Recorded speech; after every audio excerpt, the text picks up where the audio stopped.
اللهم صل على محمد وعلى آل محمد واصحاب محمد واہل بیت محمد وبارک وسلم وسلم علیہ. پاک طیبہ لگا دوں تجھے آنکھ سے، تو نے چومے حبیب خدا کے قدم. پاک طیبہ لگا دوں تجھے آنکھ سے، تو نے چومے حبیب خدا کے قدم. بن گئی تو حقیقت میں خاک شفا، پڑ گئے تجھ پہ جب مصطفیٰ کے قدم. چاند پر جانے والوں مبارک تمہیں، چاند کی سرزمین پر پہنچنا مگر. یہ وہی چاند ہے جس نے معراج میں پہلے چومے حبیب خدا کے قدم. اور ادلو منی کی پیاری نداؤں میں جب گزرے عرش معلیٰ سے محبوب رب، حکم آیا کہ اے عرش تو با ادب چوم لے آج خیر الفراق. میرے دوستو، میں سیدھا ٹاپک پہ آؤں گا تاکہ مختصر انداز میں آپ کو ساری چیزیں بیان کر سکوں. 1857 کی جنگ آزادی کے بعد جب مسلمانوں کو شکست دی گئی، بظاہر تو ان کی فتح تھی کہ انگریز سامراج کے خلاف وہ کھڑے ہوئے، تو انگریز کو یہ اندازہ تھا کہ بعد میں دوبارہ یہ کھائی بیلچہ لے کر مسلمان ہمارے خلاف آ جائے گا تو ان کو فکری شکست دی جائے. اور اس کے لیے ان کے اندر سے دو چیزیں نکالنی ہیں. نمبر 1 کیا ہے؟ نمبر 1 یہ کہ فکر عرب کو لے کے فرنگی تخیلات، اسلام کو حجاز و یمن سے نکال دو. افغانیوں کی غیرت دیگر ہے یہ علاج کہ ملا کو ان کے کوہ و دمن سے نکال دو. وہ فاقہ کش کے موت سے ڈرتا نہیں ذرا، روح محمد ان کے بدن سے نکال دو. یعنی عشق مصطفیٰ کی طرف کو نکال صلی اللہ تعالیٰ علیہ وسلم. نمبر 2 کیا نکالے؟ جہاد کی طرف کو نکالے. نمبر 1 وہ نکالنے میں کبھی کامیاب نہیں ہو سکے. اور نمبر 2 اس پروجیکٹ کے لیے انہوں نے مرزا غلام احمد قادیانی کو لانچ کیا. اس کو مختلف پروجیکٹس دیے گئے تھے. اس نے درجنوں کتابیں لکھی جو اس کے نام سے شائع ہیں، لیکن کئی کتابیں اس کے نام سے شائع نہیں ہیں. مختلف مکاتب فکر کے لوگوں کے نام سے شائع کروا کے ان کی لائبریریز تک بھجوائی گئی، یونیورسٹیز تک ایسیس دلوائی گئی، جس میں یہ بتایا گیا کہ جناب جہاد کا نفس ہی بہت اچھا جہاد ہے، باقی جہاد جو ہے وہ بالکل جائز ہے. آج ہم غزہ کے لیے بات کرتے ہیں یا فلسطین کے لیے بات کرتے ہیں تو بار بار آپ سے یہ پوچھا جاتا ہے یا آپ کس زندگی کی بات کرتے ہیں تو آپ سے پوچھا جاتا ہے جناب آپ نے داڑھی رکھی ہوئی ہے، جناب آپ دستار پہنتے ہیں، جناب کیا آپ نمازیں پوری ادا کرتے ہیں، جناب کیا آپ تہجد کرتے ہیں. ہم ان سے پوچھیں تمہاری بہن کو کوئی اغوا کر کے لے جائے تو میرے تہجد میں بیٹھے رہو گے؟ نادا گر گئے سجدے میں جب وقت قیام آیا.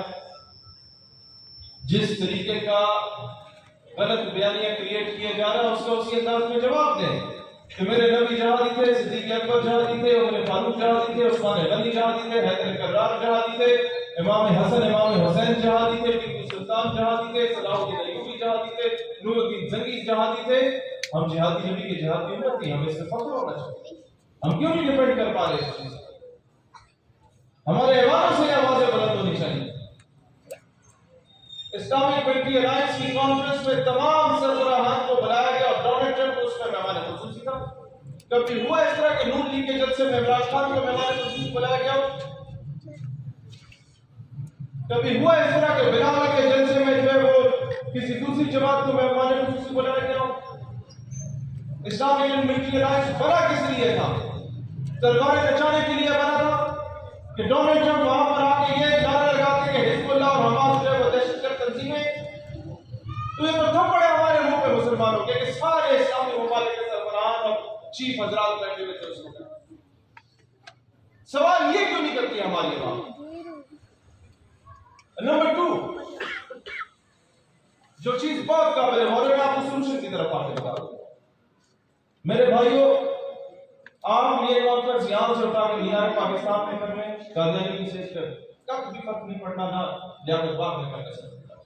دو کام آپ لوگوں نے یا ہمارا ساتھ دیں یا اپنے پارلیمنٹیرینز کو یہ بائی فورس کے جس مرضی پارٹی کے انہیں کے نمبر 1 بلکہ ہم چاہتے ہیں کہ ہمارے سارے علماء مکاتب فکر تمام اکٹھے ہو کے ایک کام کر لیں. مجھے بتائیں قادیانی کس 3 ممالک میں سب سے زیادہ ہزاروں لے کے جاتے ہیں؟ جرمنی، برطانیہ اور کینیڈا. روحانی خزائن میں جو اس کی کتاب ہے مرزا غلام احمد قادیانی کی، اس میں سب سے زیادہ گستاخی کس کی گئی ہے؟ حضرت عیسیٰ علیہ السلام۔ یہ پتا آپ لوگوں کو؟ یہ قابل غور بات ہے۔ اگر فتنہ قادیانیت ختم کرنا چاہتے ہو تو قادیانی ملک سے باہر جا کے وہ چاچا شکور جو رہا ہو کے گیا تھا، سلمان تحصیل کا بیٹا، اسے ڈونلڈ ٹرمپ سے ملوانے گیا تھا، میرے بھائیوں اس نے آ کے 295 سی کے خلاف شکایتیں لگائی تھی ڈونلڈ ٹرمپ کے سامنے۔ اور یہ کیوں ہو رہا ہے؟ کیونکہ قادیانیوں کی بڑی اسٹرانگ لابی ہے، تین بڑے ممالک میں، وہ امریکہ کو بھی ایمفسائز کرتی ہے، اپنی طرف متوجہ کرتی ہے۔ آپ چاہتے ہیں کہ وہاں سے وہ ختم ہو، ان کا روب و دبدبا، ان کا دندرہ ختم ہو، ان کی لابیز کمزور ہو اور پاکستان کی طرف سازشیں ختم ہو، تو ایک کام ہے، روحانی خزائن میں جتنے اس گستاخی حضرت عیسیٰ علیہ السلام کے خلاف کی ہیں، ان کے ثبوتوں کے ساتھ، پیج کے ریفرنسز کے ساتھ اسے انگریزی میں ٹرانسلیٹ کر کے امریکہ، برطانیہ، جرمنی اور کینیڈا کے سینیٹرز اور منسٹرز جو کرسچن ہیں، چاہے وہ کیتھولک ہیں یا پروٹسٹنٹ ہیں یا آرتھوڈاکس ہیں، جس مرضی فرقے کے ہیں، ان تمام کرسچن سینیٹرز کو دیتے اگلے دن لات مار کے قادیانیوں کو پاکستان واپس بھیجا ہوگا۔ سمجھ رہے میری بات؟ سمجھ آ رہی ہے؟ میں آپ کو لاجیکل فیکٹس میں بات بتا رہا ہوں۔ نمبر 2 کیا مسئلہ ہے؟ مسئلہ یہ ہے میرے بھائیوں، یہ ہمارے سسٹم کا حصہ بن چکے ہیں، ہمارے اداروں میں گھس چکے ہیں، ہماری بیوروکریسی میں گھس چکے ہیں، ہماری جوڈیشری میں گھس چکے ہیں، ہماری پولیس میں گھس چکے ہیں، ہمارے ایف آئی اے کے ڈپارٹمنٹ میں گھس چکے ہیں۔ ابو بکر خدابخش کو 21 گریڈ کا آفیسر جس کے خلاف پورے پاکستان میں بیٹھے رہا ہو، ثبوت لا کے پریس کانفرنس کرنے میں اختیار نہیں تھا، میں نے ناظرہ کے اس کا ریکارڈ نکال کے جہاں پر قادیانی ڈکلیئر کا پریس کانفرنس کر کے اس کو ہم نے ختم کروایا۔ شکر ہے وہ ڈی جی ایف آئی نہیں بنا، نہیں تو لابیز اسمبلی میں موجود تھی جو اسے ڈی جی بنانا چاہتی تھی۔ 295 سی کے کیسز میں جتنے بھی سائبر کرائم میں لوگ موجود تھے، کئیوں کو وہ ریلیف دلوا چکا تھا، وہ قادیانی کا ڈکلیئر قادیانی۔ میرے بھائیوں، میں آج اپنے ریاستی اداروں سے یہ مطالبہ کرتا ہوں کہ ابو بکر خدابخش کی فائل کھولی جائے اور یہ دیکھا جائے کہ ایف آئی اے کے اندر اور پولیس ڈپارٹمنٹ کے اندر جتنے بھی لوگ اس کی سفارش میں بھرتی ہوئے یا اس کے رشتہ دار یا ان کے آگے رشتہ دار بھرتی ہوئے، ان کی انکوائری کھولی جائے کہ وہ کس طریقے سے بھرتی ہوئے اور کس آئیڈیالوجی کو لے کے بھرتی ہوئے، آپ کا آدھا سسٹم پاک ہو جائے۔ میرے بھائی یہ کام کرنے والا تو کیا آپ کے ذہن میں ہے کہ جناب سسٹم میں گھس کے اس سے کس طرح چھٹکارا پائیں؟ ہماری سیاسی جماعتیں کس لیے ہیں؟ نعرہ لگانے کے لیے؟ نو، ایک بھی، میں آپ سے وعدہ کرتا ہوں ہمارا ایم این اے سینیٹر ایک بھی چلا جائے یا جو آپ کے الیکٹڈ نمائندے جس جماعت کے ہیں پھر انہیں فورس کریں، انہیں کہیں کہ اسمبلی میں کھڑے ہو اور کھڑے ہو کے یہ بات کریں۔ دیکھیں وہ وقت گزر گیا کہ ہم اپنے اکابر کو روئیں۔ مفتی محمود رحمۃ اللہ علیہ نے جو کردار ادا کیا وہ ایک چڑھتے سورج کی طرف پوری دنیا کے سامنے ہے۔ شاہ میں نورانی رحمۃ اللہ علیہ نے یا اس سے پہلے جن ہستیوں نے کردار ادا کیا وہ سب کے سامنے ہے۔ 50 سال گزر چکے ہیں ان چیزوں کو۔ اب یہ آنے والی نسلیں مجھ سے اور آپ سے، ہم لوگوں سے سوال کرتی ہیں کہ تم کیا کر رہے ہو؟ تھے تو آبا وہ تمہاری ہی مگر تم کیا ہو؟ ہاتھ پر ہاتھ دھرے منتظر فردا ہو۔ ہم بڑے فخر سے بجاتے محمد بن قاسم، ٹیپو سلطان، ایوبی، زنگی، کوئی نہیں۔ What are we up to؟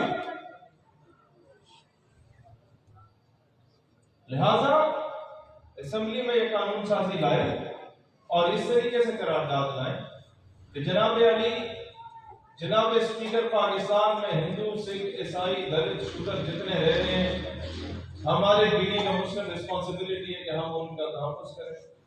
ایک اسلامی ریاست میں جتنی مائنورٹیز ہیں ہم اس کے ساتھ کھڑے ہیں، ان کے ساتھ کہیں ظلم ہوگا ہم ان کا ساتھ دیں گے، اپنی مائنورٹیز کا اور ظالم کا ہاتھ روکیں گے نہیں، کاٹیں گے۔ لیکن جناب اسپیکر کے قابل بات، لیکن جناب اسپیکر ایک ایسا طبقہ ہے جو پاکستان کی کانسٹیٹیوشن کو نہیں مانتا،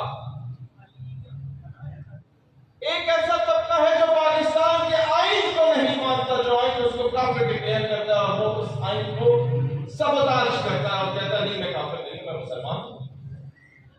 تو ایسا طبقہ the one who does not believe in the constitution of Pakistan, he can never ever be sincere with Pakistan۔ لہذا جناب اسپیکر جو پاکستان کے آئین سے مخلص نہیں ہے وہ پاکستان سے مخلص نہیں ہو سکتا، اور ایسے طبقے کا کوئی بھی شخص 17 اینڈ ابو گریڈ کا گزٹ آفیسر نہیں بن سکتا۔ تو تمام اداروں محکموں میں آپ کا آئین کانسٹیٹیوشن یہ فیصلہ سنا دے گا اسمبلی کے ذریعے کہ کسی ادارے میں قادیانی کو بھرتی نہیں کیا جا سکتا۔ یہ کام نہیں کرنے والے، ہم کیوں نہیں کرتے؟ اس کے بعد کسی کانفرنس کی ضرورت نہیں، اپنا نماز روزہ کریں۔ یہ دو کام ہیں جو آج فورس کریں اپنے کینڈیڈیٹس کو کہ جناب یہ کام کریں، اور یہ اس حد تک بھیانک بن چکے ہیں۔ مجھے وہ دکھانے ذرا۔ 2017 میں مودی صاحب تشریف لے کے گئے تھے اسرائیل میں، اور سب سے پہلے نیتن اسرائیل پرائم منسٹر کے ساتھ، پریزیڈنٹ کے ساتھ اگر کسی نے اس کا استقبال کیا تھا مودی کا، تو وہاں کا جماعت احمدیہ کا، جماعت قادیانیہ کا جو سربراہ تھا اس نے استقبال کیا۔ یہ بات آپ کو دکھانے کی ضرورت اس لیے ہے، اور اس کے چرچے انڈیا کی نیشنل ویب سائٹ جو ہے india.com اس پہ ہو رہے تھے کہ جناب علی اسرائیل میں موجود جتنے بھی قادیانی ہیں وہ اسرائیلی فوج کے حامی ہیں، اور 600 قادیانی اس کی فوج کا حصہ بن چکے ہیں جو کہ بچوں کے قاتل ہیں۔ اب مجھے بتا دیں کیا یہ قادیانی پاکستان کے لیے نیشنل سیکیورٹی تھریٹ ہے یا نہیں؟ جب یہ نیشنل سیکیورٹی تھریٹ ہے تو یہ اداروں میں کیا کر رہے ہیں، یہ بیوروکریسی میں کیا کر رہے ہیں، یہ ہمارے ڈپارٹمنٹس میں کیا کر رہے ہیں، ہمارے کانسٹیٹیوشن کو یہ نہیں مانتے۔ آپ ہندو رکھیں، رانا بھگوان داس ایک بہترین جج تھا، ہمارے مسلمان ججوں سے اچھا تھا، ہم اس کی عزت کرتے ہیں۔ بڑے بڑے سینئر آفیسرز کرسچن رہے، ہم ان کی عزت کرتے ہیں، یہ کا پاکستان ہے۔ لیکن ایک طبقہ اپنے کانسٹیٹیوشن کو ہی نہیں مانتا، اس طبقے کو کس طریقے سے ہم افورڈ کر سکیں اپنے ملک میں؟ اور پھر میں آخری بات کر کے آپ لوگوں سے اجازت چاہوں گا، وہ یہ فوٹیج ہے کہ کل امریکہ میں احتجاج ہوا، ہم فلسطین کو رو رہے نا کہ اسرائیل کی ظلم اور بربریت کو ختم کیا جائے۔ جس وجہ سے میں یہاں پر آیا ہوں وہ یہ پیغام پہنچانے کے لیے کہ کل احتجاج ہوا، جس احتجاج میں سارے یہودی اکٹھے تھے اور اسرائیل کے حامی اکٹھے تھے، اور انہوں نے کہا تھا کہ جناب علی جب تک آخری فلسطینی بچہ ختم نہیں کر دیا جاتا وہ اپنی جنگ جاری رکھیں گے۔ وہاں پر پاکستانی سٹیزن جو ڈوئل نیشنل ہے، امریکہ کی بھی نیشنل ہے، انیلا علی وہاں جا کے یہ بات کرتی ہے کہ میں بطور پاکستانی شہری اپنے یہودی بھائیوں کے ساتھ کھڑی ہوں، اور میں اسرائیل کے ساتھ کھڑی ہوں، اور 2022 میں سابقہ حکومت کے دور میں یہی وہ عورت ہے جو احمد قریشی اینکر پرسن کے ساتھ اسرائیل کے دورے پر بھی گئی تھی۔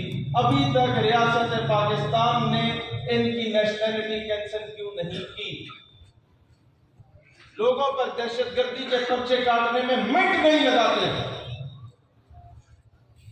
ہم آپ سے ایک بات کہتے ہیں اس کیئر ٹیکر گورنمنٹ سے کہ اس عورت کی پاکستانی شہریت کو کینسل کر کے دنیا میں یہ ثابت کریں کہ آپ اس کی پشت پناہی ہرگز نہیں کر رہے، اور امریکہ کو ایک واضح پیغام جائے کہ تم جو مرضی کر دو، پاکستان کسی معنوں میں بھی آج سے 10 سال بعد کی اسرائیل کو تسلیم کرنے کی بات ایکسپٹ کرنے کے لیے تیار نہیں ہے۔ اگر حکومت پاکستان یہ بات نہیں کرتی اگلے چند دنوں میں تو حکومت ہمیں مجبور کر رہی ہے کہ پھر پورے پاکستان کی عوام کا رخ اسلام آباد کی طرف۔ میرے بھائیوں، کب تک ہم لوگ دھرنے دیتے رہیں گے؟ کب تک لانگ مارچ نکالیں گے؟ کیا حاکم وقت کو ذرا سی بھی غیرت نہیں ہے؟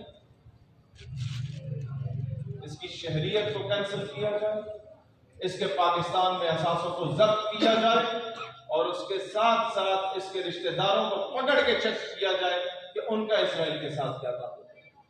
جناب علی جب تک اس طرح کے فیصلے نہیں کیے جاتے، تو بی ویری فرینک، یہ یاد رکھیے گا، ہم لوگ اسی طریقے سے رولتے رہیں گے۔ اللہ تعالیٰ دین اسلام اور وطن عزیز پاکستان کا حامی و ناصر ہو۔